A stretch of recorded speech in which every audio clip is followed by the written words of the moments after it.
Hello students, स्वागत है आप सब लोगों का एक बार फिर से हमारे नए यूट्यूब चैनल पर जिसका नाम है फिजिक्स वर्ल्ड।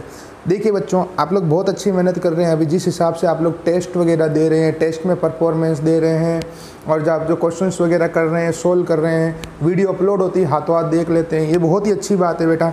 तो धीरे धीरे आप लोगों का फिजिक्स के प्रति रुझान बढ़ता जा रहा है। हमारी 5 टॉपिक बहुत जल्दी हो जाएँ 15-20 दिन के अंदर। वेक्टर, सदिश, अवकलन, समाकलन, इंटीग्रेशन, डिफरेंशिएशन, ग्राफ, विमा, डायमेंशन और ग्राफ आरेख, ये सब हो जाए। उसके बाद में हम हमारे चैप्टर शुरू करेंगे। आपको पूरा कोर्स इसी यूट्यूब चैनल के ऊपर मिलेगा, पूरा 11th क्लास का और 12th क्लास का। ठीक है, तो अभी हम बात कर रहे थे डेफिनेशंस के बारे में। और अगर आपने अभी तक इस चैनल को सब्सक्राइब नहीं किया है तो प्लीज़ कर दें। आज पहले तो मैं आज की तारीख लिख देता हूँ, 22/9/2020। 11th क्लास वाले शायद नए बच्चे हैं इसलिए उनको पता नहीं है, 12th वालों को सबको पता है। इट इज़ माई बर्थडे बेटा टुडे। तो जिन्होंने विश किया उनको थैंक यू, जिन्होंने नहीं किया उनको भी थैंक यू। ठीक है, तो आज हमारा बर्थडे है इसलिए इंपॉर्टेंट डेफिनेशंस के ऊपर एक बार फिर से चर्चाएं कर लेते हैं। हमने इससे जस्ट पिछले वाले वीडियो में ये 3 डेफिनेशंस पढ़ी। अगर कोई डायरेक्ट इसी वीडियो के ऊपर आया है तो प्लीज़ मैं उससे रिक्वेस्ट करूंगा कि पिछले वाले वीडियो के ऊपर जाए, पार्ट नंबर 9 के ऊपर। वहाँ ये तीनों परिभाषाएं समझाई गई है। तुल्य सदिश, इक्विवेलेंट वेक्टर, असमान सदिश, अनइक्वल वेक्टर और तीसरी एकांक सदिश, यूनिट वेक्टर। तो एक बार मैं तीनों को फिर से सिर्फ सुना देता हूँ ताकि आपका रिवीजन हो जाए। तुल्य सदिश वह था कि जब ऐसे सदिश जिनका परिमाण समान तथा दिशा भी एक समान होती है उन्हें तुल्य सदिश कहते हैं। यानी those vectors which have equal magnitude and same direction are called equivalent vector.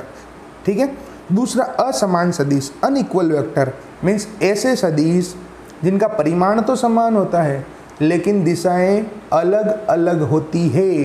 Means those vectors which have equal magnitude but direction is different. यहाँ पर मैंने एक वर्ड यूज किया है डिफरेंट, ना कि ऑपोजिट। मैंने अलग अलग बोला है, भिन्न भिन्न बोला है, ना कि विपरीत बोला है। विपरीत का मतलब कि आमने सामने, एंगल 180 डिग्री, वो एक अलग चीज़ हो जाएगी बेटा। इसकी ज़्यादा जानकारी के लिए आप पीछे वाला वीडियो देखें, आपको पता चल जाएगा, वहाँ पे समझाया हुआ पूरा। और तीसरा था हमारा एकांक सदिश, यूनिट वेक्टर। तो एकांक सदिश कहते हैं हम लोग उस सदिश को जिसका परिमाण एकांक होता है, यानी एक होता है। ठीक है। और दिशा जो है वो जो मूल दिया गया सदिश है उसके समांतर होती है। मीन्स यूनिट वेक्टर उसको बोलते हैं हम लोग जिसका मैग्नीट्यूड 1 होता है और जिसकी जो डायरेक्शन होती है वो गिवन वेक्टर के पैरेलल डायरेक्शन में होती है। तो ये 3 डेफिनेशंस हम पिछले वाले वीडियो में पढ़ चुके हैं। अगर आप लोग ने नहीं पढ़ी है तो प्लीज़ मैं आपसे रिक्वेस्ट करता हूँ इससे जस्ट पीछे वाला वीडियो देखें। और आज हम लोग आगे की 3 डेफिनेशंस कर लेते हैं। कल से आप लोगों के लिए एक नया पैटर्न रहेगा बच्चों। 11th क्लास के लिए डेली के 2 वीडियो अपलोड होंगे क्योंकि टॉपिक्स अब बड़े बड़े हो जाएंगे। और कल हम पढ़ेंगे वेक्टर की जान, वेक्टर की आत्मा। एक कुछ पढ़ेंगे हम, जो भी पढ़ेंगे कल ही बताऊंगा, आप लोगों के लिए सरप्राइज है। ठीक है। एक बहुत ही प्यारा टॉपिक पढ़ेंगे, वो वेक्टर की जान नहीं, समझ लो वेक्टर की आत्मा है। वेक्टर के दुनिया के जितने भी न्यूमेरिकल्स हैं वो उसी से सोल्व होंगे। वो ऑलमोस्ट होगा 45 मिनट, 50 मिनट, 1 घंटे का, मुझे नहीं पता कितना बनेगा वो वीडियो। तो उसको भी आप पूरा देखें जो कल आएगा उसको। तो आज हम लोग पढ़ लेते हैं हमारी 3 परिभाषाएं, विपरीत या ऋणात्मक सदिश, शून्य सदिश और स्थिति सदिश। मीन्स नेगेटिव वेक्टर या ऑपोजिट वेक्टर, नल वेक्टर या zero vector and last position vector. तो चलिए जल्दी से शुरू कर देते हैं हम लोग।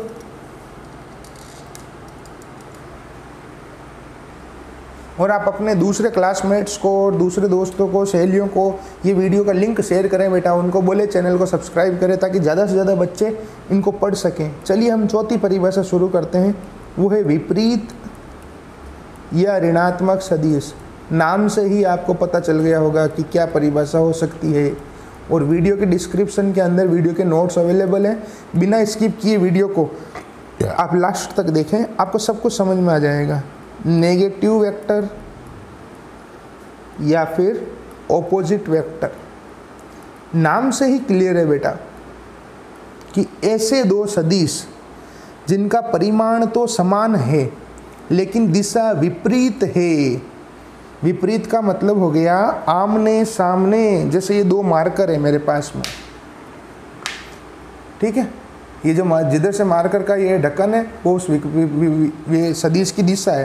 तो ये दोनों हो गए देखो विपरीत दिशा, इसको बोलते हैं बेटा कि एक सदिश इधर एक सदिश इधर, ठीक है, और दोनों के बीच में कोण हो गया 180 डिग्री 180 डिग्री, इसको बोलते हैं विपरीत सदिश। मीन्स ऐसे दो वेक्टर्स जिनका मैग्नीट्यूड तो सेम होता है बट डायरेक्शन ओपोजिट होती है, बिल्कुल ओपोजिट होती है, आमने सामने होती है, उन्हें कहते हैं हम विपरीत सदिश। अब मेरे को बताओ असमान सदिश में क्या था, अनइक्वल वेक्टर में डायरेक्शन तो सेम लेकिन सॉरी डायरेक्शन तो डिफरेंट, डिफरेंट मतलब ये भी डिफरेंट, ये डिफरेंट है देखो 30 डिग्री है मान लो एंगल दोनों के बीच में, तो ये भी तो डिफरेंट हुआ। ये हो गई डायरेक्शन सेम कि दोनों एक ही डायरेक्शन में जा रहे हैं, ये हो गई परपेंडिकुलर लंबवत, ये हो गया हमारा आमने सामने ऑपोजिट। आई चीज़ समझ में क्लियर हो रही है आप लोगों को। तो विपरीत सदिश किसको बोलते हैं बेटा, जिसके अंदर क्या होता है ऐसे सदिश जिनका परिमाण तो समान होता है, जिनका परिमाण तो समान होता है लेकिन आप एक ही वीडियो को 3-4 बार देख लिया करें, एक बार सुबह देख लो, एक बार शाम को देख लो, 10-12 मिनट के वीडियो आ रहे हैं, आराम से रिवीजन हो सकता है, कोई दिक्कत नहीं है। लेकिन दिशाएं विपरीत होती है, उन्हें विपरीत या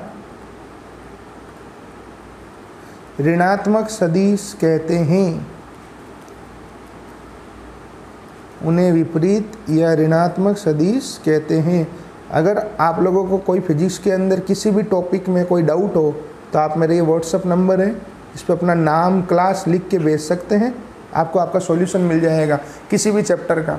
8875919545। गलत नंबर मत लिख लेना देखो, नहीं तो कहीं पता चले आपने कहीं अमेरिका फ़ोन लगा दिया।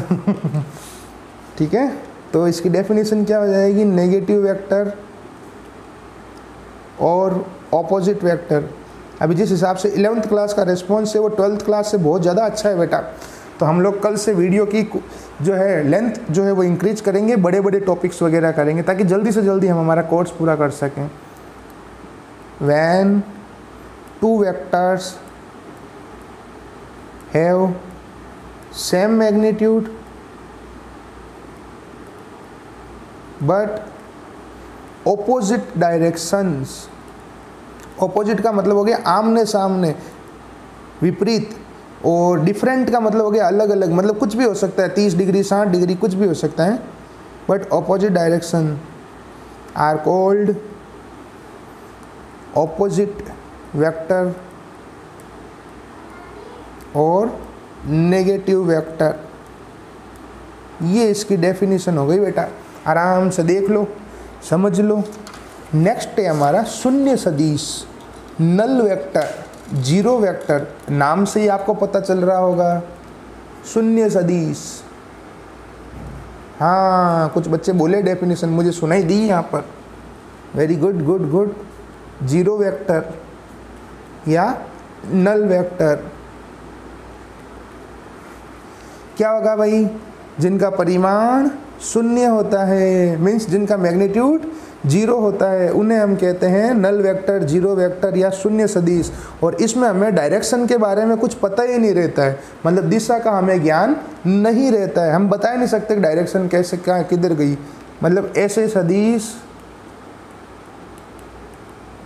जिनका परिमाण, परिमाण का मतलब होता है मैग्नीट्यूड, मान, जिनका परिमाण शून्य होता है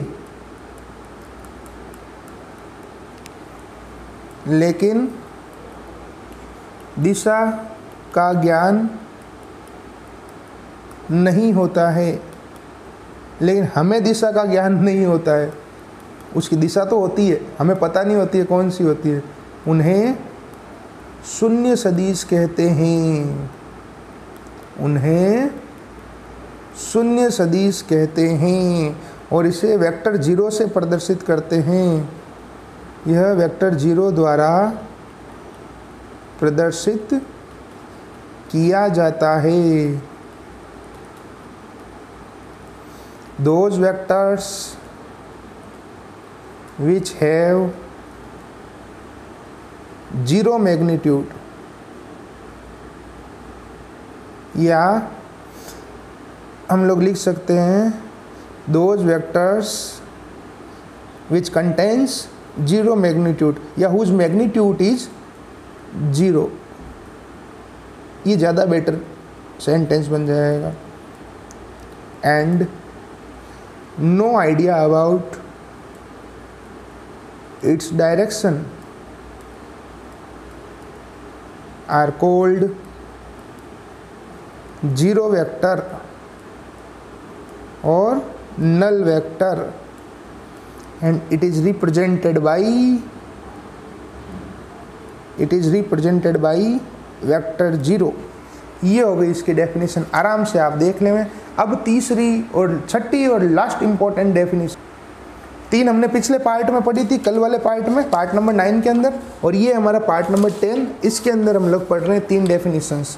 ये बहुत ही ज़्यादा इंपॉर्टेंट है। ये वाली जो डेफिनेशन अब चल रही है ना, ये डेफिनेशन नहीं, ये कंसेप्ट है, स्थिति सदिश। किसी दिन क्लास के अंदर जो लाइव क्लास चलती है ना स्कूल की, उसके अंदर इसकी डिटेल बताऊंगा आपको पूरी कंप्लीट। आप लोग याद दिला देना मेरे को एक बार। पोजीशन वेक्टर, इसको ढंग से बताता हूँ क्या है इसके अंदर, कंसेप्ट क्या है, चीज़ क्या है। सबसे पहले तो आप लोगों ने 10th क्लास के अंदर निर्देश तंत्र पढ़ा होगा, कोऑर्डिनेट पढ़े होंगे आपने, ठीक है, कोऑर्डिनेट सिस्टम। और मैंने भी आपको पार्ट नंबर 1 या पार्ट नंबर 2 के अंदर, सॉरी पार्ट नंबर 2 के अंदर जो वेक्टर का, उसमें आपको पूरा सिखाया था, याद हो तो। ये जेड जो है वो परपेंडिकुलर होता है, बाहर की तरफ होता है, इस टाइप से, याद हो तो। अगर आपको ये एक्स वाई जेड के बारे में नहीं पता तो आप वीडियो का पार्ट नंबर 2 देखें, उसके अंदर इसकी कंप्लीट डिटेल है। अगर किसी को याद हो तो एक्स अक्ष, वाई अक्ष, जेड अक्ष की तरफ जो एकांक सदिश थे वो थे आई कैप, जे कैप और के कैप। अगर किसी को याद तो इस साइड में तो था आई कैप, इधर जे कैप, इधर के कैप। यूनिट वेक्टर एकांक सदिश पार्ट नंबर 2 के अंदर है, ये सारा का सारा डिटेल आपके बारे में, पार्ट नंबर 2, पार्ट नंबर 3। तो अगर किसी को ये चीज़ें नहीं पता तो वो इसका रिवीजन कर लेवे। अब मैं कह रहा हूँ एक बिंदु यहाँ पर है ए, उसकी स्थिति ये है, उसके जो निर्देशांक है वो है एक्स वाई जेड। जैसे 10th में होते थे ना 2,3,4, 10th में 2 बिंदु होते थे 2,3, क्योंकि 2D था वहाँ पे, यहाँ पे हमारे 3D है, ठीक है।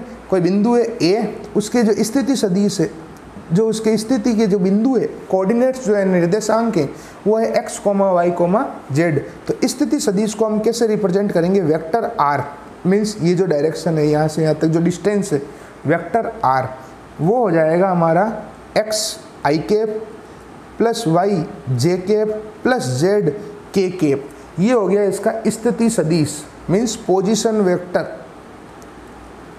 ये बहुत ही मतलब very very very very very very very very very most important चीज़ है। तो इसको वीडियो को रिवाइंड करके फिर से देख लेना, नहीं तो गड़बड़ हो जाएगी बेटा। ये वेक्टर की जान नहीं, यूँ समझ लो, वेक्टर की आत्मा है पोजीशन वेक्टर। इसीलिए मैंने 6 की 6 डेफिनेशन एक साथ नहीं बताई थी। अब मैं इसका अगर परिमाण ज्ञात करूँ, जिसे हम हमेशा ज्ञात करते थे, मैग्नीट्यूड ज्ञात करते थे, ये ज्ञात किया था हमने पार्ट नंबर 2 के अंदर। तो वो होता था अंडर रूट एक्स के गुणांक का स्क्वायर, जे के गुणांक का, के गुणांक का स्क्वायर। अब यहाँ पर आ जाएगा आई के गुणांक, जे के गुणांक, के गुणांक का स्क्वायर। तो आई का कोएफिशिएंट है एक्स, उसका स्क्वायर, वाई जे का वाई और के का जेड। ये उसका स्थिति सदिश का परिमाण मैग्नीट्यूड आ जाएगा। इसको सिंपल आर से भी रिप्रेजेंट कर सकते हैं। ये हो गया स्थिति सदिश पोजीशन वेक्टर के बारे में। तो अब हम लोग स्थिति सदिश की परिभाषा बना लेते हैं। तो वह सदिश जिसके द्वारा निर्देश तंत्र में किसी बिंदु की स्थिति को व्यक्त किया जाता है उसे हम स्थिति सदिश कहते हैं। फिर से बोलता हूँ, वह सदिश, ये रहा वह सदिश जिसके द्वारा निर्देश तंत्र में स्थित किसी बिंदु की स्थिति को व्यक्त किया जाता है, यानी दोज पर्टिकुलर वेक्टर या that vector which represent the position of any point in coordinate system is called position vector. Means the vector which represent the position of any point located in coordinate system is called position vector. Means वह सदिश, आप आज वाले video को please 2 बार देखिए, हर student जब जाके समझ में आएगा। और वीडियो के डिस्क्रिप्शन के अंदर नोट्स अवेलेबल है, वहाँ से देख लें, आप लोग फेयर आउट करें, और फिर चेक करवाएं। वह सदिश जिसके द्वारा निर्देश तंत्र में स्थित, और मैं कह रहा हूँ ये बहुत बहुत बहुत बहुत बहुत बहुत ज़्यादा इम्पोर्टेंट चीज़ है, ये रोज काम आएगी फिजिक्स के अंदर, ये जिसके द्वारा निर्देश तंत्र में किसी बिंदु की स्थिति को व्यक्त किया जाता है, किसी बिंदु की स्थिति को व्यक्त किया जाता है, उसे स्थिति सदिश कहते हैं, उसे स्थिति सदिश कहते हैं। The vector by which the position of any point in coordinate system can be represented is called position vector। तो ये मैंने आपको 6 की 6 डेफिनेशंस करवा दी बेटा। वीडियो को आप फिर से देखें, एक बार पूरा बंद करके 10-15 मिनट का गैप ले लें। वीडियो के डिस्क्रिप्शन के इसके नोट्स भी अवेलेबल हैं, और जब भी आपको टाइम मिले वीडियो के सारे पार्ट्स देखें, वेक्टर के सारे पार्ट्स देखें, ठीक है। और खूब खुश रहें और मज़े करें, ठीक है। और फिजिक्स को इसी तरीके से पढ़ते रहें, और चैनल को ज़्यादा से ज़्यादा लोगों तक सब्सक्राइब करेंगे, ठीक है। ज़्यादा से ज़्यादा लोगों तक शेयर करेंगे। यही आपका मेरे लिए बर्थडे गिफ्ट रहेगा। Thank you.